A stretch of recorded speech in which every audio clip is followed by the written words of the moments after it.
This is the LowcoSports Lowdown podcast. Here are your hosts, Justin Jarrett and Wes Kerr. Hey, LowcoSports fans, welcome to another edition of the LowcoSports Lowdown podcast. I'm your host, Justin Jarrett, joined as always by Wes Kerr. And Wes, we've got a great show lined up today. Got some great guests. We've got new Bluffton High School football coach Hayden Gregory joining us for a pretty extensive interview. And then Brandon Howard from Thomas Hayward hops on with us to announce his college commitment. So hang on a little later in the show to hear that, because we got a lot of football news to get through, as well as some wrestling and a couple notes of local interest, including one that you interviewed way back in the day, Wes. And then we'll name our teams of the week. But first things first, how you doing out there, buddy? It's crazy out there. The COVID cases are ridiculously high in our community, and the weather's turning nasty tonight. I hope you're staying safe. Yeah, I'm doing well. It's been a tough week with COVID still on the rise, and now with these winter weather conditions that we're getting hit hard by now. Definitely tough, but no snow that I believe is coming to the area. We had some snow a couple years ago that came down on the island in the low country, but we will be getting some bad weather.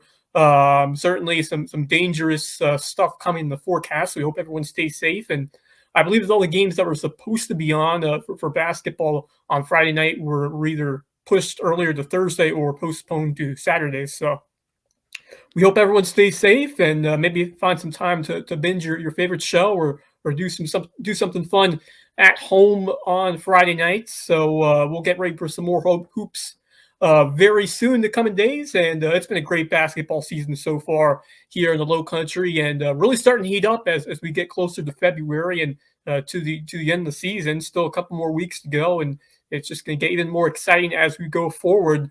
And we have some tight region races, especially girls 7-4A. The race for second place really heating up there.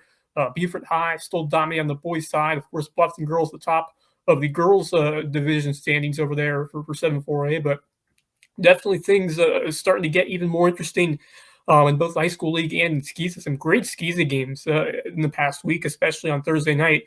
But what a great weekend it was this past weekend. And I always love this time of January because you get the Blitz border ball in Savannah, you get, the Loco against the Coastal Empire, heading straight into a full slate of NFL playoff games. So it's always a fun weekend to be a Loco sports fan and a fun time to be a football fan. And what a job by Team Loco. They win the Blitz Border Bowl in dramatic fashion, come back from behind down 13 points, and just an incredible effort by all those Loco stars. And we'll get to more of that later on here in the show, but just so much fun. Got to head over there. The crowd was fantastic.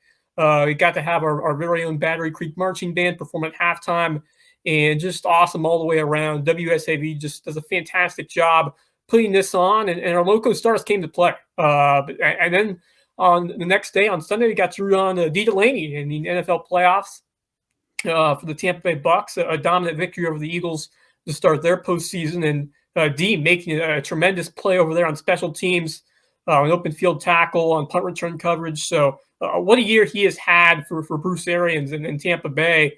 And how must he be feeling right now, having this big time opportunity head into a big game coming up this weekend? And it should be a battle against a red-hot LA Rams team with just weapons across the board.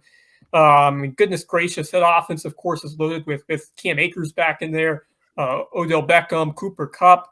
But, man, on that defensive line, Von Miller, Aaron Donald, my goodness. I'm definitely rooting for D. Delaney and Tampa Bay. But, I'm not sure if anyone can hang with this Rams team right now. I think the Rams and your Chiefs could be on a collision course right now.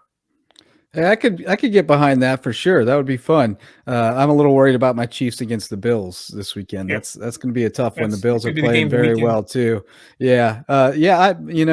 It's unfortunate to have the basketball schedule all upended again. It's been bad enough with COVID, and now the weather throwing a wrench in it too. But I'm looking forward to a Friday night off. That's going to be a nice change of pace. So maybe catch up on some sleep tonight and hang out with the family and enjoy pizza and a movie and that stuff that I missed out on so much. So, count your blessings where you get them. But yeah, it was a great weekend to be a football fan in the Loco. And unfortunately, I didn't get over to the Blitz Border Bowl, but got to watch the broadcast, which WSAV did a great job with.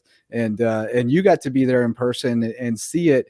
And, it went about like I think we expected it to, in the sense that the defenses were very good. The Loco defense was outstanding, gave up a touchdown on the opening drive, and then just a couple of field goals after that.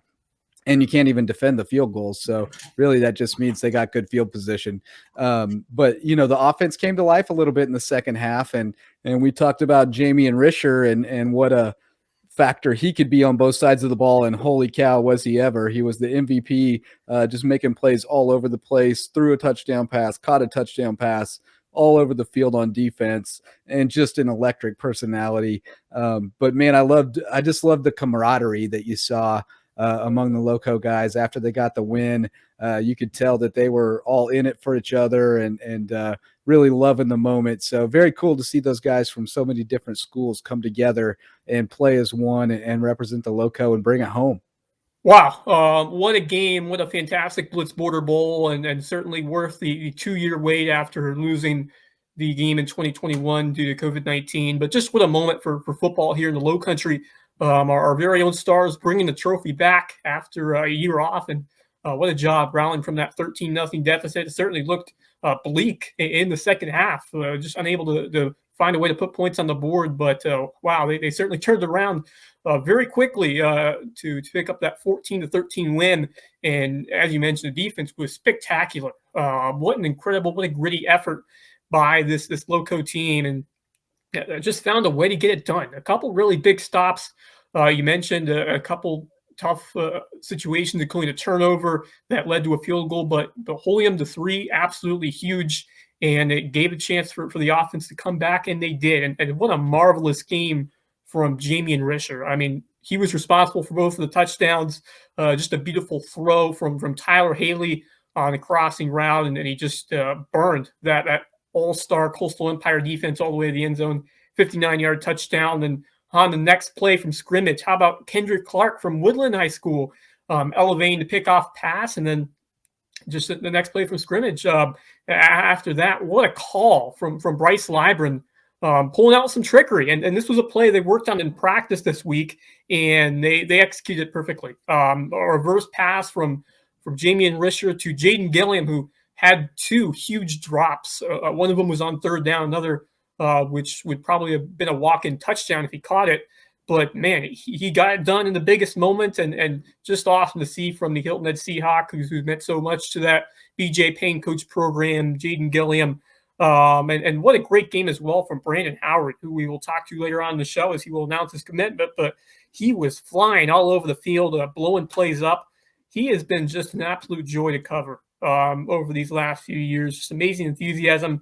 And he plays with just incredible intensity over there on the field. And you can see why he was such a big difference maker to that Thomas Hayward team over these last 2 years, winning back-to-back state titles. Yeah, just incredible game from Butta. Alvin Wilson was excellent on the line, as we've come to expect. And I thought Caleb Tachek, Alvin Black had some good games. They did a great job adjusting to shut down that quick passing game that the Coastal Empire was doing. They put some pressure on Keon Edwards, their star quarterback over there from the Coastal Empire team, and did a good job really containing his rushing abilities. He was very potent on the ground, and they were able to take that away and take his ability also to complete those short passes to Trey Brown. And I thought he had a good connection going on there with Brown the first half and into the second half, but good adjustments there to really limit that effectiveness in the second half. Bryce Libran doing a terrific job, and what a great effort from this Loco defense, as I mentioned. And there's something with Libran in that first drive of the game. We mentioned that in the playoffs, and it's just got to get that touchdown drive on defense out of the way sometimes, and and just find a way to adjust after that. And Libran continues to do a great job in that facet during the game, and just what a memorable day all the way around here in Savannah. How about, as I mentioned, our own Battery Creek Marching Band with an excellent halftime show performance. Fantastic. Just a absolute treat to watch them perform. And then, of course, Team Loco bringing the trophy back home as the Low Country evens up the all-time series now at 2 games apiece. And just an awesome experience on a Saturday afternoon to see all these guys play, suit up for one last time, and close out their careers with a win. So just an amazing day, one of my favorite events I've ever covered here at LowcoSports, the Blitz Border Bowl. And you know, I got to speak with the stars of the game here for Team Loco after the big victory. So let's catch up with them now here on the LowcoSports Lowdown podcast. All right, Brandon Howard, 2022 Blitz Border Bowl champion.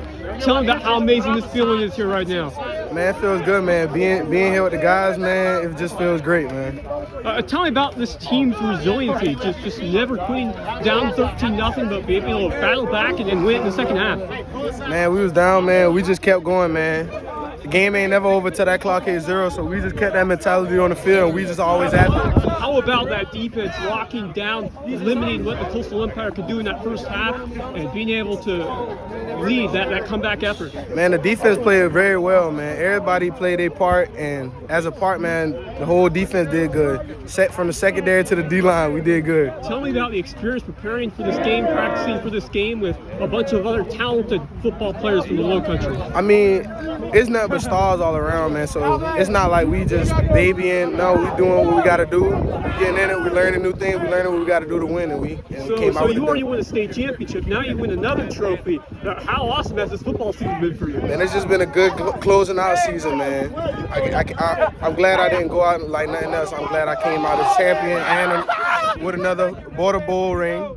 Just reflect on your career, your football career at Rich and Harville now and finishing up at Thomas Hayward. Man, my high school career, I can say it was pretty good, man. Chill, y'all gotta chill, man. Y'all gotta chill.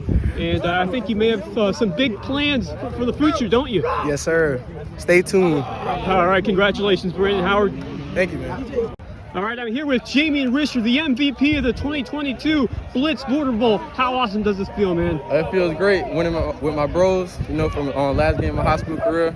Wouldn't do it with nobody else, man. You were part of both of those touchdowns. Take me through those 2 plays. Well, the first one, my QB, he put it on the money, and I just saw green grass, so I took it and ran. How important was the defense making some big stops, especially early in that first half, to allow you guys to make that comeback? Yes, sir. You know, we fought adversity in the first half, and then we came back the second half. We finished it off. We sealed it off. Tell me about what this means, this final experience of your high school career, winning this amazing trophy and winning MVP. Yes, sir. It's great to win last game of my high school career, and just to seal it off with this, it's great. We don't really cover you in terms of some of the other teams here in the Loco. You're in Wade Hampton, but tell me about the experience of working and practicing with all these other Low Country players, some guys you played against. Yes, sir. You know, it might not have been much chemistry, but throughout the week, we got together and we worked. Just take me back and just reflect on your amazing high school career and especially your senior season. I wouldn't end it any other way. You know, 1,400 rushing yards, 20 touchdowns, you know, 6 interceptions. It's great. Congratulations, Jamie, and I'm wishing you all the best in your future. Yes, sir. Thank you. Thank you so much. Congratulations. Thank you. All right, Bryce Libren, you are now a Blitz Border Bowl champion. Just tell me about the feeling here, coming in here and clawing your way back to win this game. Yeah, just cool. You're happy for the kids because they, get to play another game, and anytime you get to play, you want to win. So just happy for them and happy they had the opportunity to play again. You mentioned post-game about your team's resilience. Tell me about their fight in that second half, finding a way to come back and win this football game. Yeah, they're just a fun group to be around. I think they just have fun playing the game, so they just kept playing and waited for something good to happen, and obviously that did happen in the second half for us. Tell me about how you approach coaching this team over this past week and really building this squad to compete well and win this game here today. Yeah, I mean, when you have kids that are this good, I don't think you really have to talk them into anything. They want to play, and so they were a lot of fun, and we just wanted them to have fun. It's the last time they get to play a high school game, so we want them to have fun with it, and I think they did, so that's awesome. I think those defensive stands are really important, not just in the first half, but holding into those field goals in the second half. Tell me about how big that was to allow you guys to come back on offense and win it. Yeah, I mean, anytime you can hold them to 3 when they could have had 7, it's big. So I thought the defense did a great job, defensive coaches did a great job, and offensive coaches did a really good job of finding the moments to score, and we got 2, and that was enough. So that's pretty cool. Jamie Risher, what an unbelievable athlete. Yeah, let me tell you, there's a lot of colleges that are missing a boat with that kid. He's unbelievable, and somebody's going to take a chance on him, and they're going to end up with one of the best football players in the state of South Carolina. He is unreal. When he dropped that one that could have been 6, coming back and making that catch from just a terrific trick play. Take me through that play there from Risher to Jaden Gilliam. Yeah, we worked on it all week, and you kind of want to run those in sudden change situations. And so Coach Powell, our offensive coordinator, asked me, he said, what do you think about going trick play right here? And I said, go for it. So really good call by him, and then great execution by the offense, and it was a big play. We got 7 out of it. It's hard to leave your own guy on the side, but tell me about how you approach kind of splitting the time at quarterback with Tyler and with Jamie. Yeah, I mean, Jamie was going to play so much in some other positions that we just wanted to have a package in for him to run the ball some, but to really make sure that Tyler could get a break if we needed to, but Tyler knew he was going to have a lot of it on his shoulders, so he's used to that. So both of them handled it really well, and obviously it worked out for us. Just reflect on this experience and the time that you shared with some incredible local athletes here this afternoon. Yeah, it's a lot of fun just because you get to be around guys that you don't usually get to be around, and they were just fun and having a good time and joking around, and so that's the thing that I'll take from it more than anything. Just reflect on these last 6-7 months, this football season, fall, taking your Beaufort Eagles to the state championship game, and then doing this amazing activity here in the Blitz Border Bowl. Well, I think it's just a credit to our young men. It's not anything to do with me. We got good people, we got good coaches, and kids played hard, and they've done it all year, and then they came out and did it tonight. So, it's all the credit goes to the kids. I don't deserve any, I promise. Well, congratulations once again, and we can't wait for next fall. Yes, sir. Thank you. All right, thank you. Well, yeah, what a fantastic experience that game always is, and especially when Team Loco brings it home. It's always more fun when the guys you cover win and finish out their careers on top with that really special moment. So very cool for the Loco guys over there. And speaking of one of them, let's talk a little bit more about Tyler Haley, the quarterback from Beaufort High School, because he announced his commitment earlier today. We're recording on Friday, and he committed to Newberry College, which I think that was kind of been the front runner for a while now. He had a couple of offers, but Newberry seemed like the one. And, I think he certainly could have played at the Division I level. I don't think it's a question of that at all. But this is an opportunity for him where, scholarship money involved, and an opportunity where I think he's going to have a chance to make an impact pretty quickly. It's tough to play as a true freshman anywhere, and I don't know what they have coming back, but he's going to get into a good program there, have a chance to learn the ropes, and I would suspect that he's going to be on the field sooner rather than later. Yeah, I agree. Just an awesome day for Tyler, and all the hard work that he has put in to this Beaufort High program and to improve his game over these last few years, and now being able to make his plans to the next level official, something he's been working towards for a long time. Just a spectacular career that he had at Beaufort High School, leading the Eagles back to the state championship game his senior year. And what a terrific spot this is for Tyler to stay in state and join the Newberry Wolves, which Risher has also been offered to, so maybe a Loco duo in the works there. So we'll have to stay tuned on that. But I think this is a perfect fit for Tyler Haley.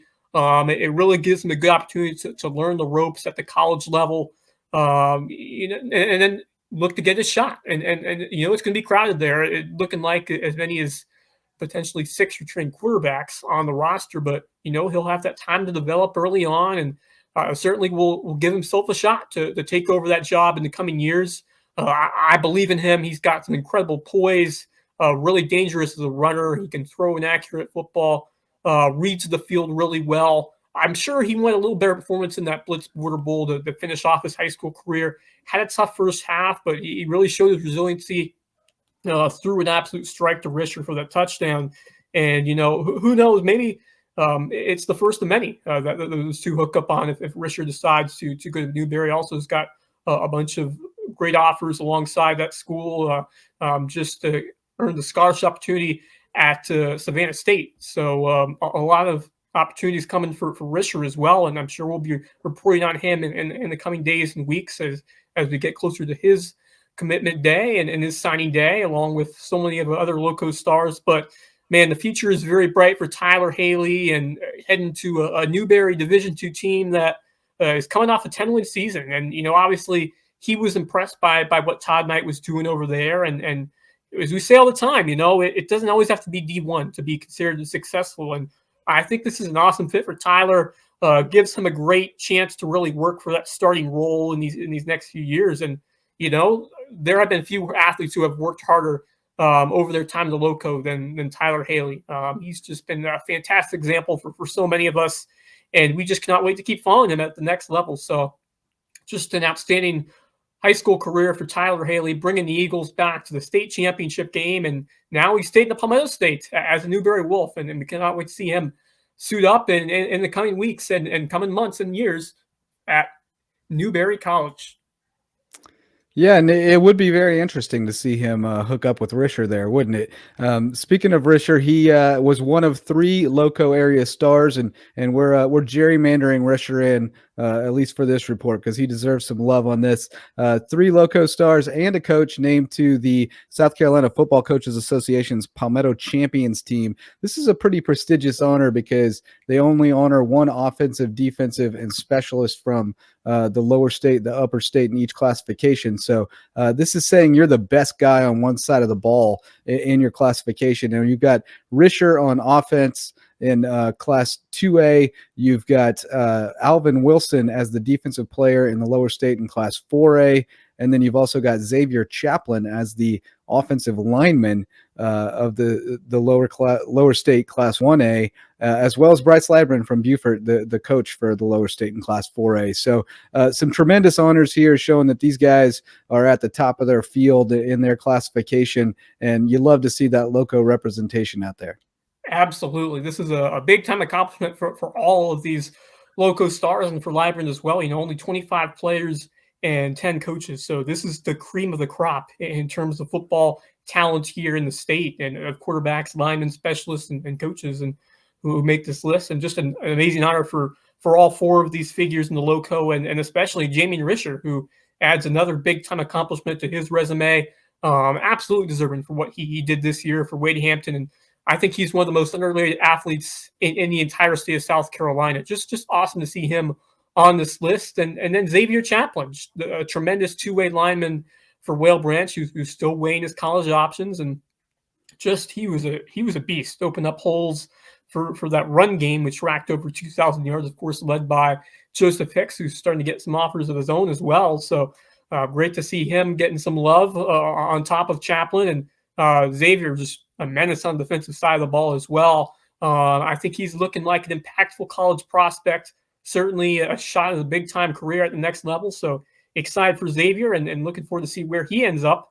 And then Alvin Wilson, you talk about what Jalen Seed did, of course, Mr. Football, first linebacker to ever win it. Of course, being a linebacker, so maybe not directly eligible because they're looking at linemen. But when you look at what Wilson did this year, and I really thought he may have been the most valuable defensive player to his team. The impact of his ability to shut down the run, creating leverage and pressuring the quarterback, you could see it all season long, but especially in that West Florence Lower State Championship game where that defensive line just dominated a really, really strong group. And he put up a heck of a fight as well in that state title game against South Point.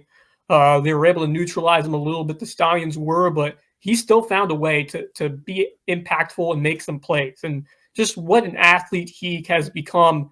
And I think there are big things coming in his future as well. So really excited for Alvin Wilson. And, of course, his coach, Bryce Labrin, who at one point this past week was highly considered for the AC Flora job. And, in fact, from reports that we obtained, he was the front runner for that AC Flora position. But we can confirm that he did withdraw from consideration, and he'll be back on the sidelines in Ladies Island this fall, and which is just fantastic news here for Loco fans and for Beaufort High Eagles fans, of course, and for that program. And he is building a heck of a culture here, and just amazing of what he has done already in 3 years. Who would have thought he would take this team all the way in that short time frame to a state championship game? And Tyler Haley, he was a big reason why that happened and why Libren came here to Beaufort. And now Libren, with Tyler on his way out, can look to continue that legacy and just sustain that program success for years to come. So what a special coach he has been, and so thrilled that he is staying here at Beaufort High. And just says a lot about his commitment to stay here at Beaufort High School, pass up a job that was close to home, and just so proud of his dedication and his hard work at this program. And the future just can't be brighter here at Beaufort High. I'm so excited for Bryce Libren going to stay an Eagle. Yeah, I think it's a big deal. I really do. We've seen a lot of good coaches, come and go through this area because there were just better opportunities elsewhere. And I'm not sure this wasn't, on paper, a better opportunity. It's closer to home. It's a 4A program that's had success. And it's, in a district that probably frankly pays better. It's a tough decision. And the fact that he made that decision, I think, says a lot about just the rising level of football here in the Low Country, and about the job that they've done at Beaufort High to create a culture that he doesn't want to leave. He feels like there's still more to be done there. And, that's tough to do with the turnover and the coaching staff that they had the last few years, but he's done a terrific job of getting it on solid ground and starting to build up. And, I think he feels like there's more to be done there. And I think he's right. I think they're going to be strong contenders for a state title in Class 3A. So, speaking of coaches, we're going to talk to Hayden Gregory from Bluffton High School when we come back, right after we hear from our sponsors here on the LowcoSports Lowdown podcast. Hey, LowcoSports fans. Does your business or organization need a new website or need help drawing more visitors to an existing site? DDS Web Design can make it happen. From simple HTML pages to get businesses online to complex site designs with maximum functionality, DDS has services suited to every budget, and they love working with small businesses and entrepreneurs. They also build year-round maintenance into every package, so your website is always up to date. Check them out at ddswebdesign.com or call 843-931-8668 and tell them Loco sent you. Hey, LowcoSports fans, we're all about keeping it local, and that goes for pizza night too. When you've got a craving for the best pie in town or the best kept secret, their amazing mac and cheese, keep it local with Local Pie. They have 2 locations, on the Promenade in Bluffton and on New Orleans Road on Hilton Head Island, where they serve up incredible wood-fired pizza featuring regional sourced ingredients, and their mac and cheese is the best kept secret in town. And they're committed to giving back to the community and protecting the environment. So when it's time for takeout, keep it local with Local Pie, the official pizza sponsor of LowcoSports. Okay, LowcoSports fans, we are happy now to be joined by the newest head football coach at Bluffton High School, Coach Hayden Gregory. And Hayden, it was great to get to meet you the other day when you made your first trip down here to introduce yourself to the Bobcats, but understand you're back home now, or your previous home, packing things up at Collins Hill and getting ready to make the move down here to the Low Country. Welcome, man, and what's this week been like for you after the big news? It's been great. Just been trying to get everything started. It's been kind of hard while I've been up here. I had to finish out my Gwinnett County contract in Georgia, so the week teaching's been weird because every kid knew I was leaving, so I don't think anybody really cared about doing work or anything like that. And I had to get my new teacher ready and stuff. But I'm excited to get down there, excited to get with the team and finally start doing this thing. Tell me about last week, heading over to Bluffton and initially meeting the community and meeting so many of our supporters here at Bluffton High School as you get ready to take on this new role at Bluffton. Yeah, that was great. I met with kids. That was the first thing we did. Wanted to meet with them and, introduce myself. I shook all their hands, got to know them a little bit, let them know what my expectations were, what this program was going to be like. And then I met with the coaches, the current coaches on staff, that are left over. Talked with all of them, and then I had like a parent meeting, and so it really just main thing was meeting the coaches and the kids. I'll meet with all the parents later on as I finally get down there, but those are the people that are gonna make this thing go. So that was Yeah, no question. And you mentioned that you saw Jalen Linder was one of the first guys you saw in the hallways, and so you got a little taste of one of the guys you're going to bring in, and you've got quite a few guys who are coming back with some experience, who had some success. Have you had a chance to kind of start to at least make a preliminary evaluation of the personnel you're going to have here? Yeah, the nice thing is in today's world, how we have like huddle and stuff. I can watch film before I even took the job.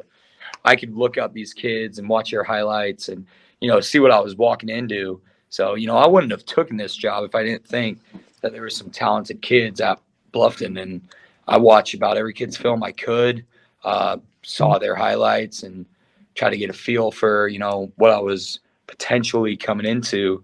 And, when I went down on my interview, I saw Jalen, I saw Kamari Simmons, and I looked at the kids in the weight room, and I could just tell that there were definitely a lot of good athletes at this high school, and that got me really excited. So, don't know exactly where everybody's going to be yet, what everybody's going to play, but I know that we have a lot of kids that can play. So I'm excited. Tell me more about your background in Georgia and what sold you on coming over here and becoming the head coach of the Bluffton Bobcats. Yeah, so I started my coaching career at Mercer University. I was a defensive quality control coach for 2 years as I was still, a student in college. That was a great period for me. I knew I wanted to be an offense coach. So being able to be on the defensive side of the ball, learn defense. I had a lot of really good coaches I learned from at Mercer, and we played, Division I football. So when I would be game planning for Georgia Tech, when we were doing that. And then I went and took a job at Collins Hill. My father got the head coaching job here. So me and him went into Collins Hill 5 years ago. That was 2017. Collins Hill was coming off a 2-8 year, and a lot of people had kind of written the program off. But we really felt confident that we could go in and really turn this program around and make it a state championship caliber program.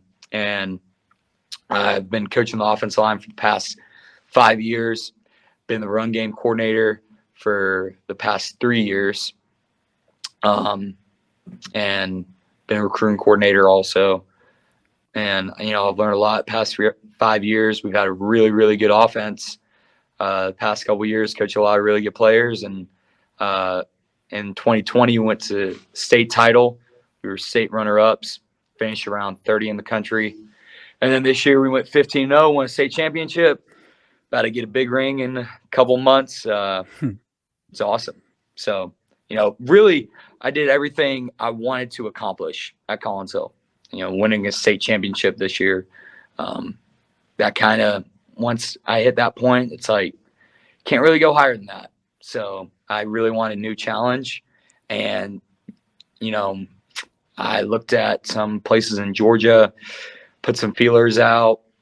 And then I saw this job open up, and I've always been interested by this area because my family's actually vacationed down in the low country for many years, ever since I was like 6 years old. So I've been coming, here to around Bluffton every year since I was like 6. And, every time I would leave, go back home for this after the summer, I'd be like, God dang, if I could only live down here, that'd be awesome. But, that's just a crazy dream, never going to be able to happen. Saw this head coaching job was open, gave it a while, and then saw it was still open. I was like, all right, clearly maybe they're still looking at applicants. So sent in my resume, never thinking I would get a call. Got a call and went down on an interview the Monday after the state championship, working on about 2 hours of sleep. So Guess the interview went pretty well, and now I'm here. That's a pretty tough situation to be in for an interview, but a good excuse to have. So it's built in there. I'm not myself tonight. We just won a state championship this weekend. You bring up an interesting point there because you are an inexperienced coach in terms of haven't been a head coach before. And, I think probably a lot of people wondered if there'd be candidates who did have that head coaching experience. How will you kind of offset that? And I'm guessing maybe your dad may be a part of that. He may give you a little bit of a blueprint, be a little bit of a shoulder to lean on when you need him. Yeah, absolutely. I mean, that guy's taught me just about everything I know. He's an awesome football coach. A really, really good dad too, on top of that. And, I've seen everything he's done. Right, over the past 5 years, nobody's been closer to him and what we've done here at Collinsville than me. He's going to give me, I have his blueprint. I have everything, it's from little things, like, all right, can you send me your booster club budget? All right, done. All right, what's your summer schedule? But all that stuff I've been a part of, and I've been right by his side watching it for the past 5 years.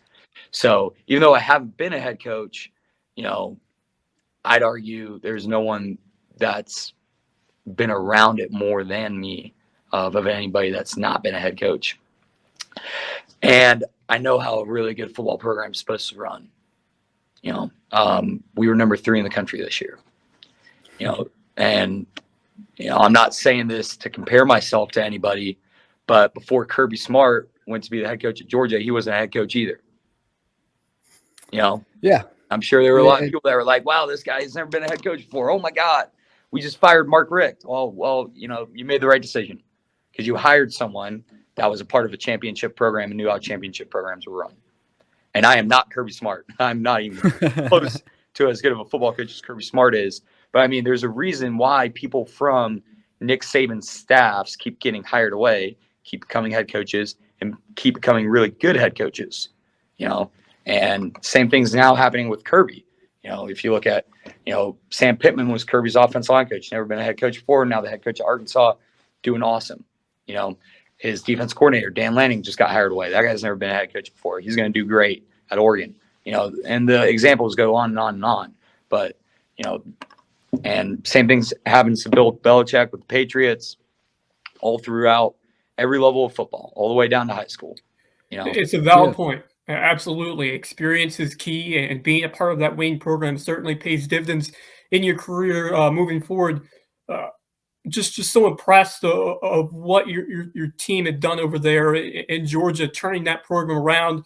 Bluffton's kind of at a crossroads. They had some dominant years under Ken Cribb, but the last couple of seasons had to work with a school split with students heading over to May River. Tell me about how you would use that same mentality here at this new program here at Bluffton High School as you try to turn this Bobcat program around. Yeah, so the structure of a winning program is the structure of a winning program. All right. And the culture of a winning program is the culture of a winning program. And, it sucks to say this right now, but the culture and the structure of Bluffton right now is not where it needs to be. And it's nobody's fault. I'm not blaming anybody, but it's not where it needs to be a championship caliber program. Take the kids aside, take the school split aside, get that excuse out of there. Because everybody's got a reason. Before we got to Collinsville, a school split from us too. There's going to be a new school opens up for, someone at some point, always. Doesn't matter. That's going to happen. That's high school football especially when, different areas start getting bigger populations. Okay.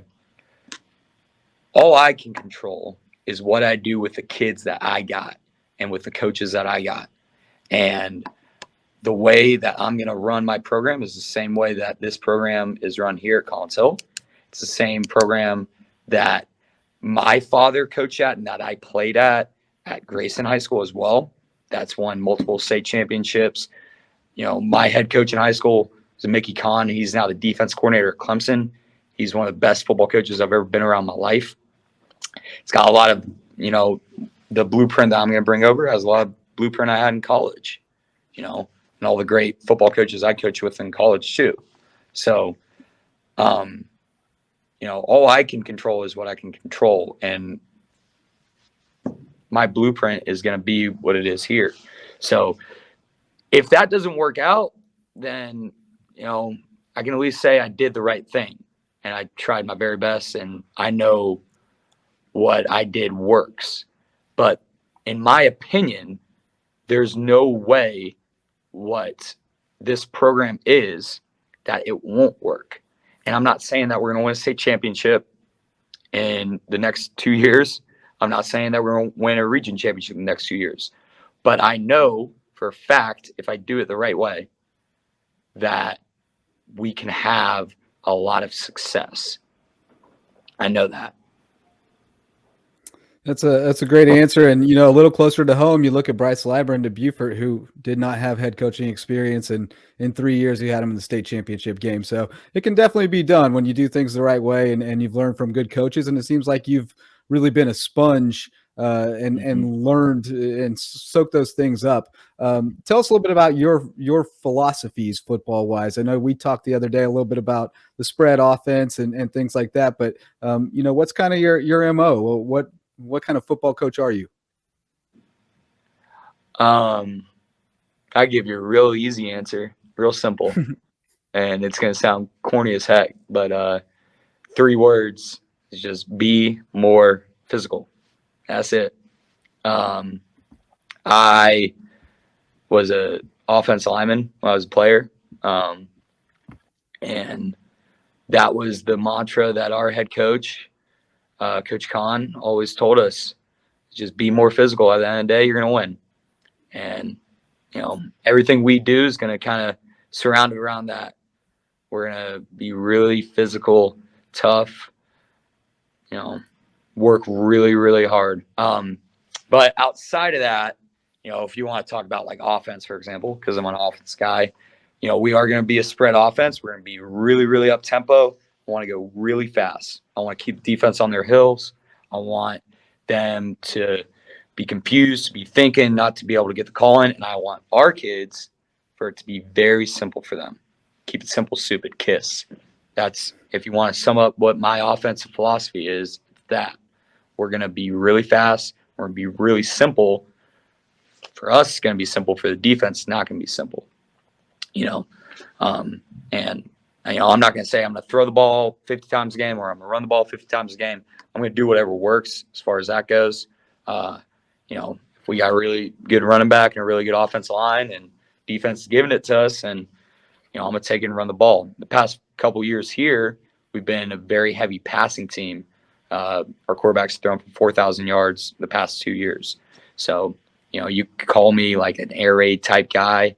But we just did that because that's the personnel we had, and it worked. If we had a quarterback that couldn't throw it very well, we probably would have ran it a lot more, So if I got a quarterback, which I hope I do, I think I do, that can throw it really well, we're going to be throwing it a lot, and to really good receivers too. And I think that's a great point. You got to devise your offense in a way it maximizes the potential of the talent that you have in that group. And I think you're going to do a great job with that. But I want to talk about the defensive side of the ball as well, because I think one of the biggest strengths of this team is that linebacker, and with Jaquin Williams and Jeremiah Curry, who put together some breakout seasons last year. Tell me about your defensive philosophy and what you're expecting here with this defense and with that really solid group of linebackers that are returning here for the 2022 season. Real simple defensive philosophy. Be more physical. That's it. That's it, man. It ain't that complicated. We're going to do 2 things every day. I don't care what defense we're running. We run a 4-3, 3-3-5, 3-4. We are going to pursue and we are going to tackle. Every day, we're going to do pursuit drill. We're going to have our kids run to the ball. You're not going to walk around the field. You're going to hustle your butt to the ball, and you are going to tackle, and you're going to be physical. That's it. And I literally could not add more to that because that is the entire defense philosophy. I am not a defense coach. I did play defense in high school. I obviously coached defense at Mercer. I can do it. I know what I'm talking about there. I am going to trust my defense to our defense coaches for them to, coach individual positions. But at the end of the day, that defense philosophy will carry over and will go through no matter what we're doing on defense. My dad's a defense coach. So I coach offense really to be opposite of him. And just kind of, I played offense and coach offense because I just wanted, for us to do good and for my dad to get pissed. So I've learned a lot of defense from him. He's a great defense coach, and we've had great defense coaches at Collins Hill. And defense is going to be a big emphasis for me. I just, at the end of the day, if we can have a really good defense, I would sacrifice, as an offensive coach, I would sacrifice a really good offense for a really good defense. Honest to God, I would rather have a really good defense and a really good offense. But you can't lose if they can't score. Absolutely. And at the end of the day, that thing's going to travel. And I know, so like if it came down to, hypothetically, right? If it came down to, we could only have this one kid play one side of the ball, which I would rather kids play both ways, but just go on this mindset, right? If I can only have one kid play one side of the ball, he can play linebacker, play running back. I'm going to put his butt out linebacker. I'm going to have to stop people, right? Because I know that me and our offensive staff, we're really good coaches, and we can figure it out. But at the end of the day, on defense, it's a lot more about the Jimmies and Joes than it is the X's and O's. So we better have dudes on defense that can run around and tackle. Yeah, you can design things to get guys into space. I need to bring a dog in real quick. I'll be right back. Yeah, no worries. Never know what'll happen. That's awesome. Good old Wes. He's awesome. Yeah. He does a great job. All right. Sorry about that. No worries. Yeah, you can definitely design some things to get guys into good matchups and situations on offense, whereas on defense, you got to do the job. Whoever's out there has got to get it done. So I definitely appreciate that philosophy. Well, you're going to have to learn to really dislike your friends across town at May River. Have you gotten started on that yet? That's going to be, I guess, the big rivalry for you now. Golly, man, that's all I keep hearing about. Oh my God, I'm tired of it. Really, honestly, I'm messing around, but part of me is like, okay, I don't care who we're playing. I just want to win. If we're playing May River, we're playing, a team from freaking North Dakota. I don't really give a crap. I just want to win the game. So at the end of the day, if we have more wins than we do losses, I think we're going to be doing a pretty good job, but once it comes to that week, I'm sure our kids are going to be fired up. I'm sure a bunch of their buddies play over there. I'm sure a lot of them almost went there or, maybe even got whatever. But, at the end of the day, they stand between us and winning a region title. And so, of course, that's going to be a big game for us. But that is not my, we ain't going to talk about that. We're going to focus on just going 1-0 and winning our first game. And we knock that one out. Awesome. We'll go to the next one. We get to May River week. We'll focus on them. They're a really good football team. They do a really good job. I've watched your film. They're a tough physical football team. I'm sure they got great coaches over there. They got great players. That's awesome. It's awesome for our community that they got, a really good team. It's awesome for Beaufort, and it's awesome for us that Beaufort's a really good team too. I'd rather have really good teams in this area than really bad teams in this area. So it fires me up that we got great competition to play against, and I'm excited for that game.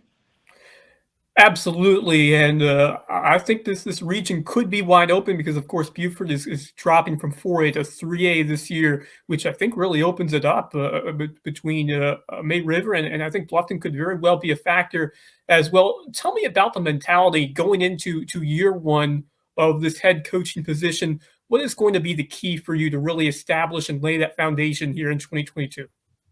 We just got to really get our culture established, what I want. And at the end of the day, that's going to be me and the kids, So I just want us to work our tails off. I want to weed out any kid that ain't going to want to be a part of this. And I want to promote the kids that really want to be a part of this, And I mean, I just want to get after it in the weight room. I want us to be sweating. I want us to be grinding. I just want to work our butts off over the summer. That's all I'm worried about right now. And then the football stuff is going to come easy. I keep saying that to people. The football stuff's going to come really, really easy because that's what I'm most comfortable with. And that's what I know. If you ask me, Hayden, what's your concern today more than anything else? I'd probably say my first booster club meeting, because I've never done that. Once I can just get a hold of these kids, I know that we'll be able to start getting things going in the right direction. And, all I'm anxious for is to see what kids are going to want to be a part of this and buy in, what kids aren't. What kids are going to want to show up every morning at 7 a.m. over the summer, and what kids are going to have every excuse in the world not to. And I hope it's a lot more of the kids that will show up every day than ones that won't. And at the end of the day, if I can't get the kids to buy in, then it's going to be a really tough job here. But I hope that they're going to follow me, trust me, and I'm going to trust them, and we're going to be able to do this thing together. Nowhere to go but up, right? I mean, you can really take it to another level if you get those kids to buy in. You're also getting to bring a familiar face with you, bringing Jared Kharkov to join your staff, which is got to be huge for you to have another guy who can kind of instill that system, who's familiar with what you're trying to do, and a great baseball coach as well. So tell us a little bit about the other coach that the Bobcats are getting. Yeah, so I hired you're freaking, you need to work for the FBI, because I don't know how the heck you found that out. We were not planning on releasing that for a while, but my bad. It's all good. I think it got him locked in more than he was, so now he can't get out of it. Jared's a great coach. Him and me have been coaching together for the past 2 years. He's been our inside wide receivers coach, and we've had some really good wide receivers. And what I was really looking for is I needed a guy that knows what I'm talking about. I can't get up on the board every day and be like, hey guys, trust me, this works. I got another guy in the room that's gonna be like, well, yeah, I don't gotta explain it to him. If I would have to sit down with the offense coordinator and then everything's a fight, nothing's gonna be a fight between me and him. We're on the same mindset. We know what type of offense we want together. And at the end of the day, we'll do it together. He'll call the plays on Friday nights, but I'll be right there too. And just try to get a little dynamic duo going as far as that goes. And again, he knows exactly what I want. He knows exactly what type of program I want to run.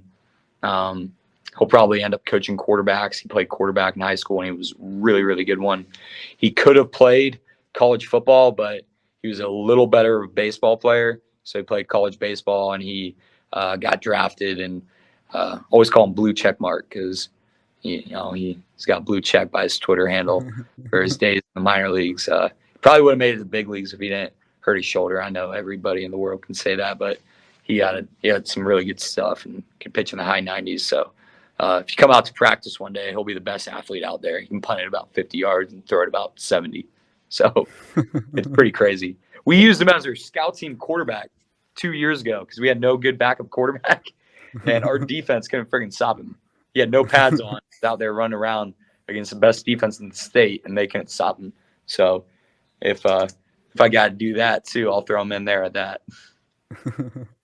What a fantastic addition to this Bluffton High coaching staff. And tell me about how you will emphasize not just the performance on the field, but academics as well, building not just the exceptional athlete on field, but the whole student on and off the field to really take this program to another level. Yeah, so, we preach you got to be elite in everything that you do. It doesn't matter if you're playing football, you're playing checkers, or you're in school. We want our kids to be elite and to compete in everything that they do. So academics is a huge part of that. I'm happy to say I was a pretty good student when I was in school, and academics was always very important for me. So I'm going to continue to emphasize that. We've emphasized it in our program the past few years. Bluffton's a great academic school, and the administration is going to emphasize it as well. right along with us. We'll have study halls. We'll, have remediation set up. We'll have our coaches be monitoring kids. At the end of the day, these kids all want to play college football, and you can't play college football without good grades. And if you have really good grades, that opens your opportunities up a lot more to play college football. I got a kid right now who's an unbelievable football player, has been all state the past 2 years, but his college options were limited because he had a 2.2 GPA, right? And he looks back at it now, he's like, golly, if only I had better grades. And in my mind, I'm thinking, golly, I can't believe you have a 2.2.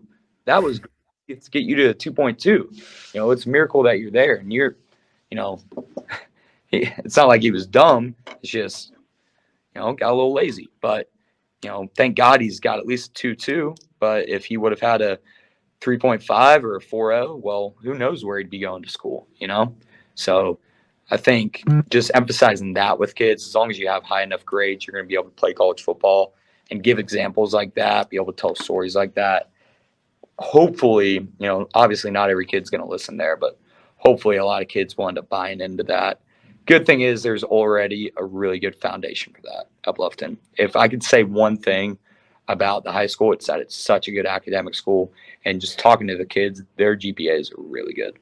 So I don't think that's going to be as big of a issue as, for example, it was here the past couple of years. Yeah, you trade some hurdles for others, right? I mean, different setting, but obviously the Low Country, a great place to live, and you've wanted to live here basically your whole life. So I'm guessing you're kind of an outdoors guy. What do you like to do when you're not studying film or coaching football? Golf, no doubt. Love golfing. Best place in the world for golf too. And AD found out about this the other day because Coach Kharkov told him I golf barefoot. That's probably my most distinctive feature, especially in the summer. So I like getting out there, take my shoes off, and I like walking it. And I ain't very good. I've broken 80 a few times. So I'm trying to get a little better, but hopefully living down, I probably won't have any time to golf anymore now that I'm doing this. So I'll be floating around the 90s, but I love golf. I love it. Have you gotten to play Harbortown? Yeah. No, that's bucket list. Yes. Yeah. Hey, I imagine if you win a lot of football games over there, they'll find a way to get you on for media day or sponsor day or something. I need to make a deal with somebody about that. I'm sure I got a parent or somebody booster that can hook me up with something. So yeah. Well, got to win football games or else.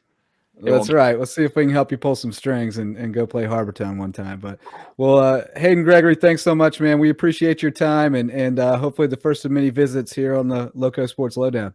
Yeah, absolutely. Thank you, guys. All right, we'll be right back with more here on the LowcoSports Lowdown.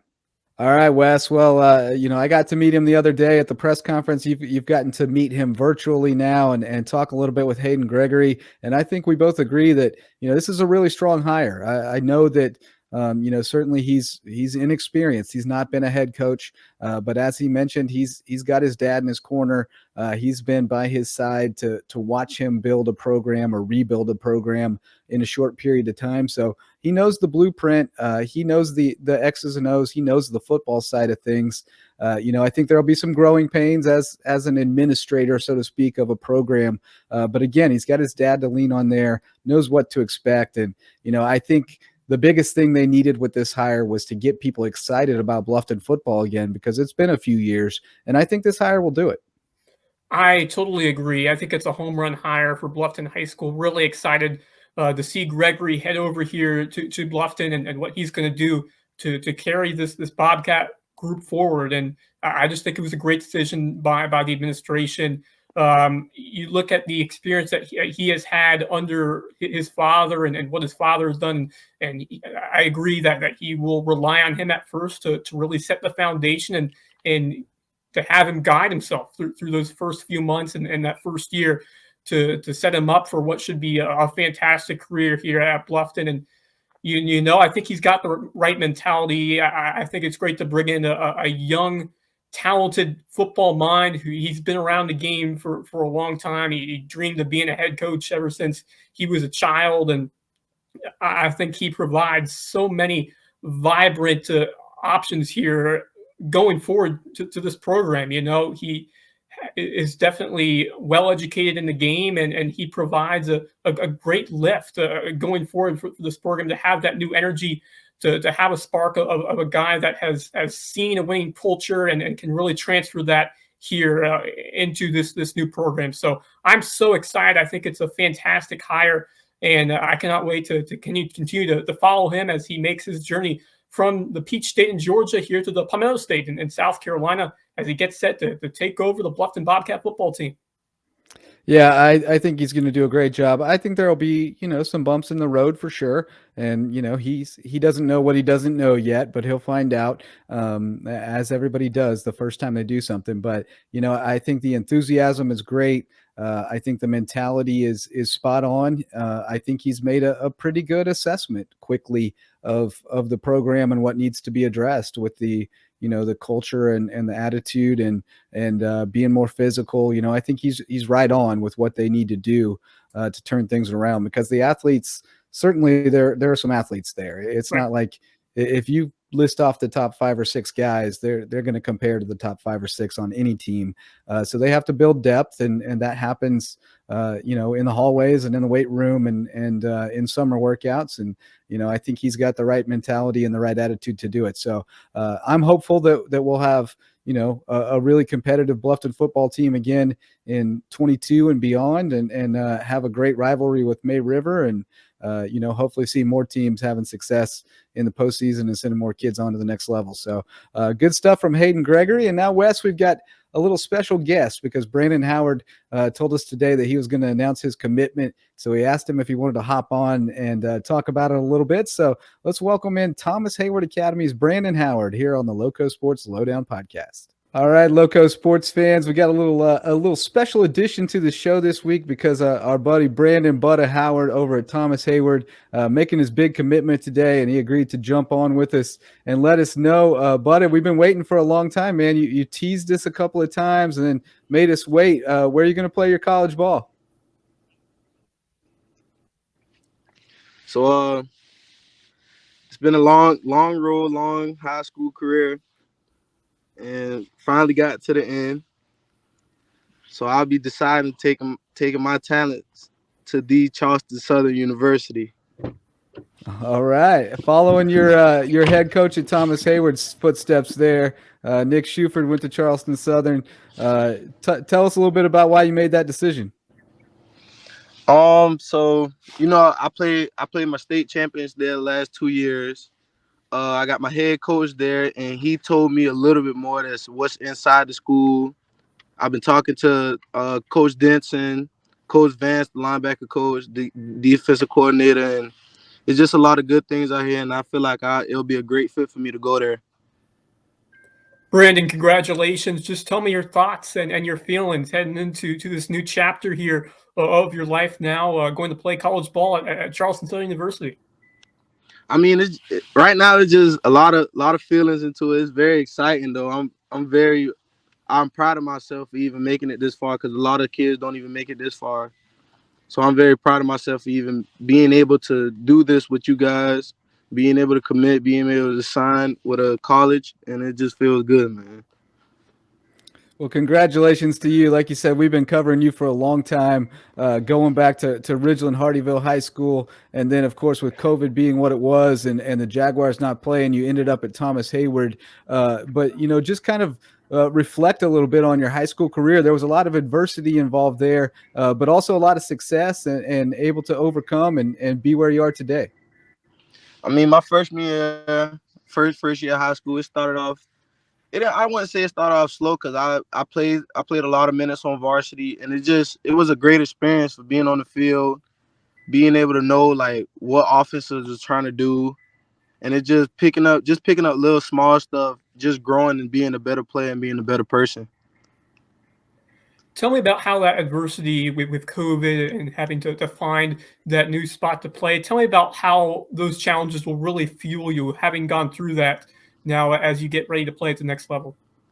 I mean, that COVID when COVID first started, it was really hard.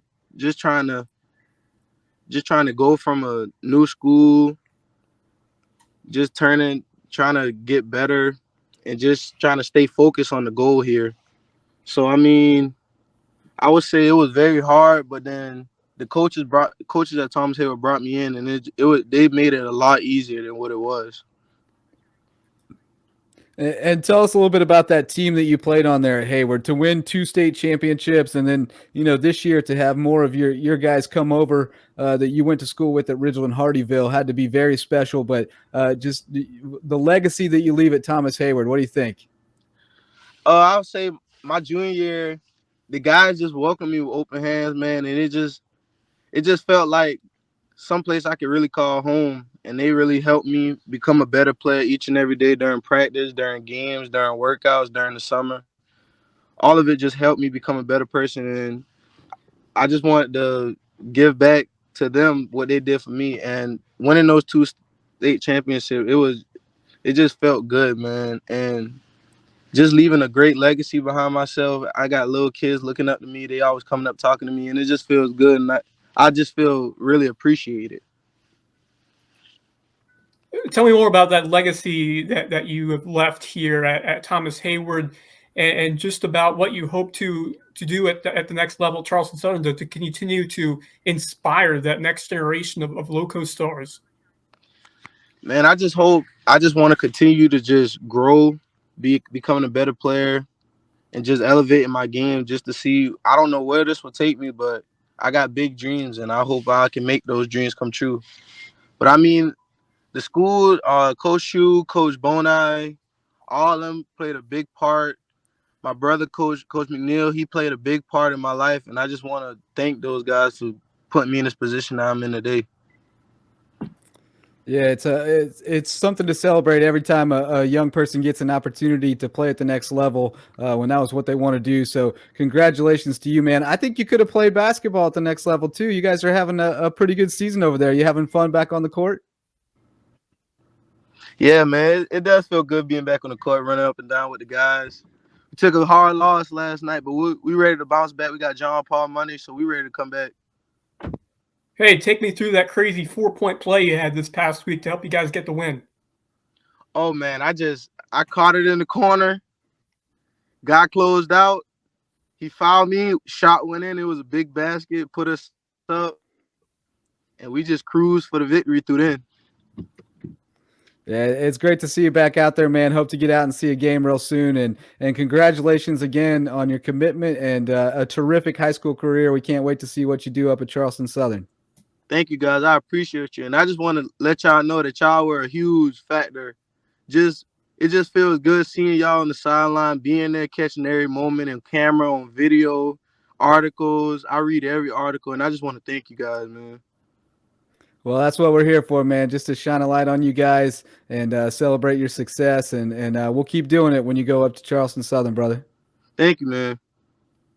All right, we'll be right back with more here on the LowcoSports Lowdown podcast.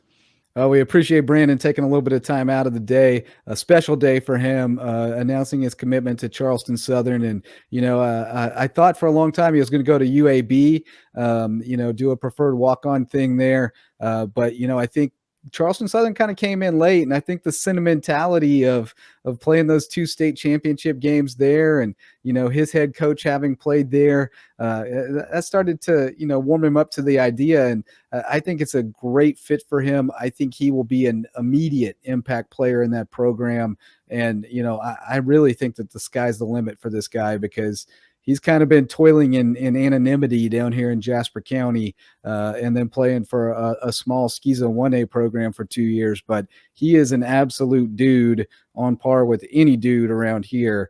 And I think he's going to be a great college football player. What a high school career that he had here in the Loco, and just an absolute beast. I'm so excited to hear Brendan Howard committing to the next level at Charleston Southern. What a great fit for him as he gets ready to make the trip over to Charleston and begin his college career. But you mentioned playing those 2 state championship games there and winning them both. Really, I think that did a lot and really showing that this was a great environment for him, and just the mentality and the spectacle of being there and playing on that field, I think did really some big wonders for him. But man, one of the best players I've seen come through this area, and one of the guys I've enjoyed watching the most. Just the intensity that he has displayed out here on the field, the explosiveness, and just making plays, flying all over the field. We saw that in the Blitz Border Bowl this past weekend, and one of the most favorite guys I've ever covered here in the Low Country. So enthusiastic, just an all-around fantastic individual that I think is going to do some outstanding things at the college level. And I think he has got the right mindset coming in. He's overcome so much adversity. When you look at what happened with COVID, formerly at Ridge and Hardyville, and had to find a new home over at Thomas Hayward, and really took advantage of that and helped the Rebels to win 2 state titles, and grew his game by leaps and bounds, I think, over those last 2 years. And those Thomas Hayward coaches, Nick Schuford, had a lot to do with that, but his work ethic was superb over there at Hayward, and he really took his game to another level, and now he is headed to Charleston Southern, and I can't be more happier for him, and he's really deserved this opportunity so much, and just awesome for him to come on the pod and reveal it with us. So just phenomenal stuff there from Howard, and wish him all the best as he gets ready to become a Buck. Yeah, I mean, one of my favorite kids I've covered as well, not just on the field and the court, but off. And just a tremendous young man. And you saw a little bit of it with his little shout out to us at the end. Not every kid thinks to say things like that, but Brandon always has almost every time I've seen him. And it means a lot to know what it means to them, so congratulations to Brandon. We're not done covering you, man. We'll keep tabs on you as you go on your way. Wes, let's take a quick break and hear from some sponsors, and then we'll come back to wrap things up with a couple more news items and our teams of the week here on the LowcoSports Lowdown podcast. Hey, LowcoSports fans, are you looking to promote your business or organization? You can do it right here with the sponsorship of the LowcoSports Lowdown podcast, the Loco Hoops Report, or the Loco Pigskin podcast. Rates start at a very affordable $50 a week to advertise your event, organization, or business, and reach a loyal local audience that supports grassroots local sports journalism. Send us an email at locosports@gmail.com today to get started. Go Loco. All right, Wes. Well, lots of hoops over on the Loco Hoops Report, but let's talk some wrestling here on the Lowdown, because we had a big match the other night. Had 4 of our Loco teams, Region 7 4A foes, going head-to-head. They had some matches canceled earlier last week due to COVID, so they got everybody together for a big super duel. And Hilton Head and May River both go 2-0, taking down Beaufort and Bluffton, and then Beaufort knocks off Bluffton in the last match of the night. So that starts to shake things out in Region 7 4A, and it's shaken out about how we expected, with May River at the top, Hilton Head right below them, and then Beaufort's fighting for that number 3 spot along with James Island and Lucy Beckham. But not any big surprises here, but Hilton Head and May River still looking tough. And, there were a couple of guys who popped up that are names that we haven't said a ton, like Caden McCallum for May River getting a couple of pins. He's starting to come along at 113 and could be a guy who really solidifies that lineup. And same weight class, Mac Ford getting it done for Hilton Head. So good to see some different names coming up with the pins in these big region matches. Yeah, it's been a great wrestling season so far, and then the Sharks and Seahawks continue to take care of business. The top dogs here in the region get it done once again in this duels matchup. May River and Hilton Head both picking up wins. Very workmanlike stuff over there. Just right here for these 2 squads, especially the May River Sharks, who are looking just locked and loaded for another deep run here in the playoffs. And speaking of deep, they really showed their depth well in this lineup. Caden McCallum, EJ Seaman, Miguel Cavallero, Gabe Juarez, Billy Hall, all winning matchups by pins, and not easy to do that twice in a row. And that's a terrific accomplishment. You mentioned Mac Ford and what he did for Hilton Head High, a couple of pins and winning some matches. So, it's looking like these two, Hilton Head and May River, could very well go at it again in the postseason, and which would absolutely be a must-see rematch if that becomes the case. And strong showing as well from Beaufort. Beaufort High, Adam Bernovich and Colton Ferries go 3-0 against the trifecta of Hilton Head, Bluffton, and May River. That's very impressive. And we've seen Colton, another one of those fantastic Beaufort Eagles, dominate over the football field at safety, and now doing it at the wrestling match. So great stuff there. And Bernovich not just 3-0, but also with 3 pins. So just an outstanding meet from him as well. Definitely some names to keep an eye on as we go down the stretch here and as we get to the individual tournament coming up next month. So Oscar Durcio Flores and Bradley Denmark with some nice showings from Bluffton, going 2-1 in the duels. So Neil Nutter's program certainly on the rise over there in Bluffton across the bridge. So May River, I think they're looking that they are in the driver's seat here in this region, looking to pick up another region title, and then they will get it if they can take down James Allen and Lucy Beckham coming up in a few days. So already coming down the stretch here in high school wrestling season, and should be some exciting action and opportunities ahead for all these squads to get better as we look towards the postseason, both the team and individual championships coming up next month. Yeah, we'll be getting into dual championships real soon, and then it'll be individuals right behind them. So it comes fast this time of year with wrestling because there's so much postseason to get in, so many levels to it. But yeah, I was really impressed with Ferries.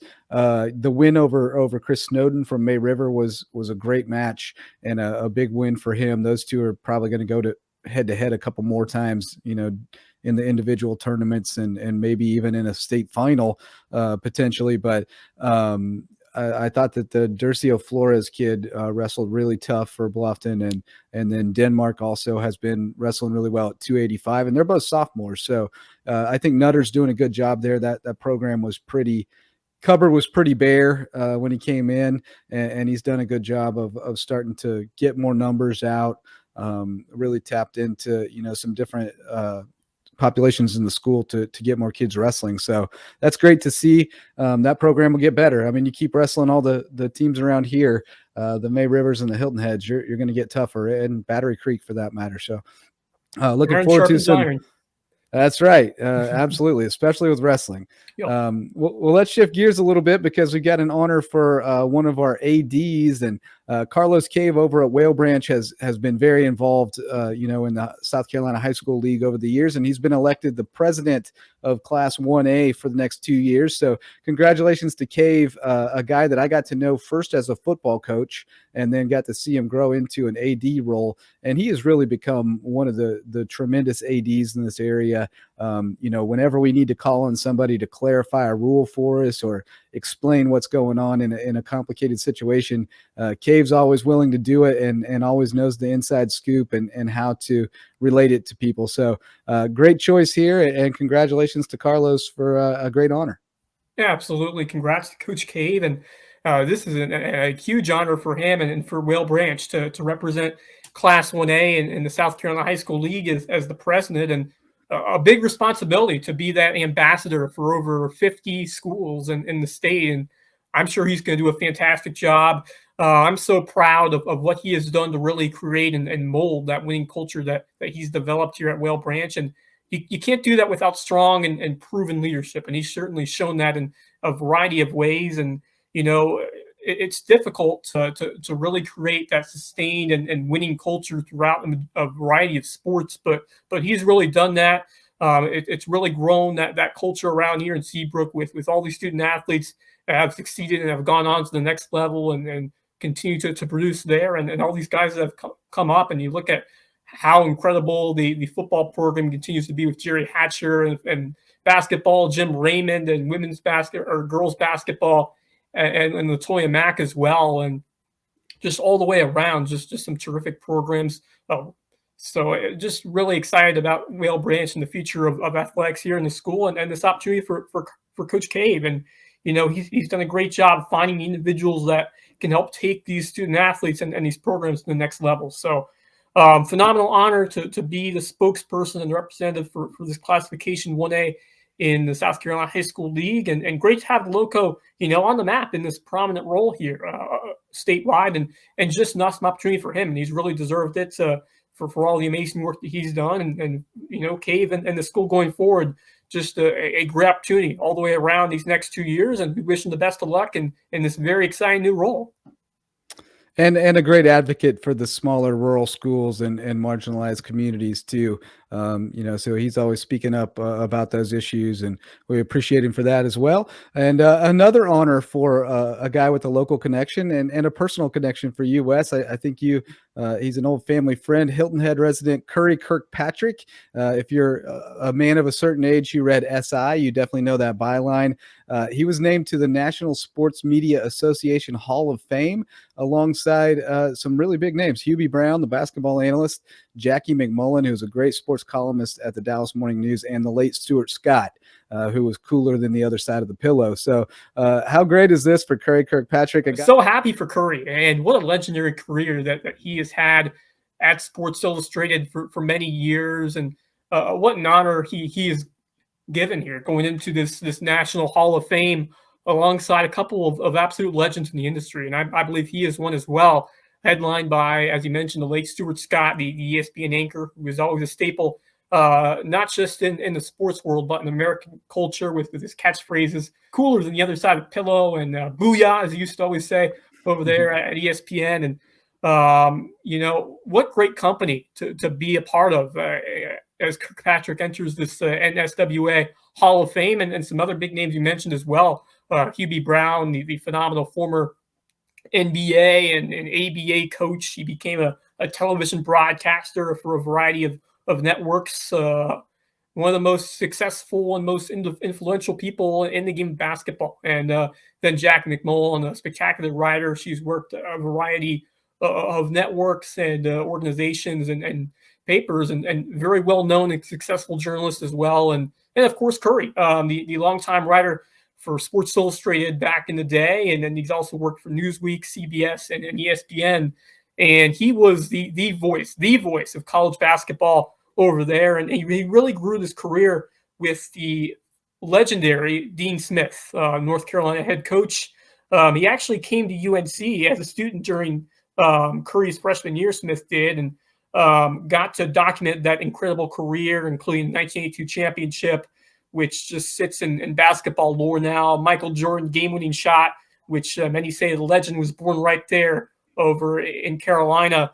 And just what a coach that Dean Smith was. Of course, he implemented the four corners offense, which really gave birth to the shot clock in college basketball. And Curry really built a special relationship with Dean Smith over the years, and wrote an excellent column about his experience with covering Dean and the Tar Heels back in the day, and how he really grew his journalistic career after covering him all these years, and wrote after he unfortunately passed away back in 2015. And Curry, he's been recognized as one of the greatest and most recognizable writers, I think, over the years in the magazine's history, Sports Illustrated. Also co-wrote biographies for Jim Valvano. Great relationship with him as well during his incredible lifetime. And then Dick Vitale, who we wish him the best as he continues to undergo cancer treatment. Awesome baby, but it just shows that Curry was a staple in the basketball world as well as the tennis coverage. In fact, there's a special story about his time playing tennis with former President George H.W. Bush back in the early 90s. And, the memories he made there in that experience. And, I wasn't able to read much of his writing since I was born after much of his time covering sports at Sports Illustrated. But, got to have a great interview with him back a couple of years back when we were just getting the podcast off the ground. And definitely would love to get him back on to really discuss his career further. And just awesome to have that legendary figure here in right here in the Loco, in our backyard. So congratulations to Curry on a very successful and outstanding career. And we hope we hope someone like him will really inspire that next generation. We hope that he will take some of our future journalists under his wing and potentially work with them in the years to come. So just an awesome opportunity that having someone in the backyard is for all of us here, especially young aspiring journalists here in the Lowcountry. So just congratulations. What an honor for Curry Kirkpatrick.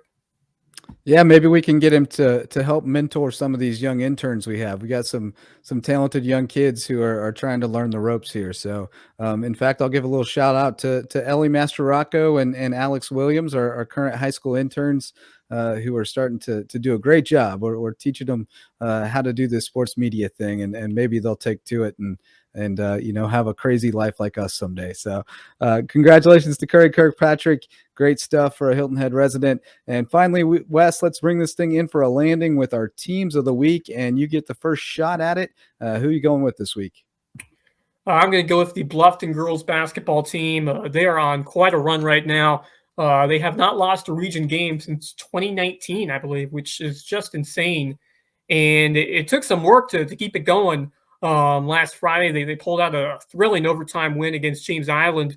Takoya Hayward just completely took it over. She scored 8 points in the fourth quarter to rally her team back, and scored another 8 in overtime as the Bobcats just really dominating the extra session there to take down the Trojans. 21 from Koya, and then she scores another 15 in a convincing win over Lucy Beckham. So, I think this team's a little deeper and a little more talented than last year's team. I know Kaylee Washington was a big loss, but I'm really impressed by the way Maddie Washington has developed as that key inside presence, interior defender, shot maker. She's really enhanced her scoring this year. You got Katie Rodney, who's developed more into that solid guard who can knock down some shots. She's a sophomore alongside Takoya. Koya is just such an efficient defensive player as well, who can really cause trouble for opponents quickly and find a way to race up the court and score at the other end. Just so lethal in transition. And she is going to be a force going forward alongside this team as we continue to go deeper into region play. And, of course, they're taking on Beaufort in a game that was moved to Saturday due to inclement weather coming through the area. But, coming up next week, going to be a fun one on Tuesday, the rematch of the Blitzball, which is a great game back in December when the Bobcats took down the Seahawks in a close one. We'll have the rematch in the Nest coming up on Tuesday, so that should be a fun game. I think the Seahawks are playing some great ball. Linda Young is back, and like the way Russell Ranazuski is continuing to build that Hilton Head team. And Linda Young, the hero, knocking off James Island with that buzzer beater. What a win that was for the Seahawks. Man, this region it is packed in the middle. There are a lot of teams that are contending right there for that second place spot, looking like Bluffton should easily take number one. But it's going to be interesting to see how this region pans out down the stretch. Yeah, because after Bluffton, it gets real muddy real quick. James Island losing to Hilton Head really, that shook things up. Lucy Beckham is right in there, and Colleton County is, they beat May River last night to draw even with them, so they're right in the mix too. It's going to be really interesting. I'm going to keep it in Region 7-4A, but I'm going to go over to the boys' side with the Beaufort Eagles because they're still undefeated atop the region. James Island also undefeated, but they've played fewer games and a much weaker schedule, I think. They've got still 2 left with Lucy Beckham, 2 left with Beaufort, as well as road trips to May River and Hilton Head that won't be easy. So, Beaufort is in really good shape here, 5-0 in the region, 6-0 in the region actually now. They've got Bluffton on Saturday, like you mentioned, and then 2 huge ones next week, or their next 2 games. They've got James Island at home next Friday, and then they go to Lucy Beckham on that Tuesday. And, those are going to be huge games, but I love the way this team's playing. We've talked a lot about the firm of Denison and Odom. Every night, all 3 of them are doing it. It's not like which one of these guys is going to step up. It's all 3 of them, doubles almost every night. Crazy numbers some nights, 30 plus for some of those guys. So, you think that maybe there's some team that can then take that away, but there's just not very many teams that can match up with 3 guys over 6'5" who can all handle and get to the rack the way they can. So, I think they're going to be a really tough matchup. We talked about the guard play coming along. Jake Alvarez is back now, starting to get back into shape. Anderson Jones has really grown up a lot by being thrown into the fire. McLeod Rochelle can give him some good minutes. There's a bunch of guys there who can kind of just chip in and do the rest if those 3 can carry them. Now, the one thing that could get them in trouble is fouls. Zyron got in foul trouble the other night, and it got dicey down the stretch. So, if they can play smart on defense, stay out of foul trouble, I think this team can go a long way. Yeah, that's a good point. I think that could be the key with the thin depth they have across the board, but especially with those big 3. You don't want to get those guys into foul trouble and have to play without them because they are all so instrumental to the success of this team. But when they're all on the court together, I mean, they're just absolutely unstoppable. I mean, it's just incredible the numbers that they're putting up on a consistent basis. I really think this team should be at least a chance to be ranked very soon if they keep winning, because, I mean, you look at their 8-4 record, first 2 games, lost to Military Magnet, lost Somerville. They were kind of still playing football, and they were playing in the state title game, and they're just coming back from that, and so they didn't have their full complement of stars. So it's really hard to really say that those losses were a result of their poor play, because they're just coming out of football season. So I think they deserve to be in consideration to be ranked if they keep winning. Obviously, there's a ton of talent, and if you want to get on the rankings, you have to put somebody else off, and somebody else has to lose or drop off, which sometimes doesn't happen very often. So, but I think Beaufort deserves to be ranked if they could keep this going. They're just so impressive, especially those 3 big. Just nobody able to match up with that trio here in the area. But some big games coming up. They should take care of Bluffton, but then James Island on the 28th on Friday, next Friday coming up, going to be a fantastic contest. Hilton Head definitely will be a battle. It was in that first meeting. Will be even tougher because it'll be on the road February 4th. And Colleton County, May River, no easy games at all. It's going to be a fight all the way through this region. And I think Beaufort High is well equipped to keep the winning going and have a chance to make a special run here in February. Yeah, great to see for Jeremy Huff. Been there so long and finally getting the opportunity as the head coach and having this success. And just a good time to be over at Beaufort High School right now, at least on the boys' side. So, well, that's going to do it for this episode. Thanks so much to Hayden Gregory and Brandon Howard for stopping by. Thanks to our sponsors, and thanks to you for listening. Until next time, go Loco.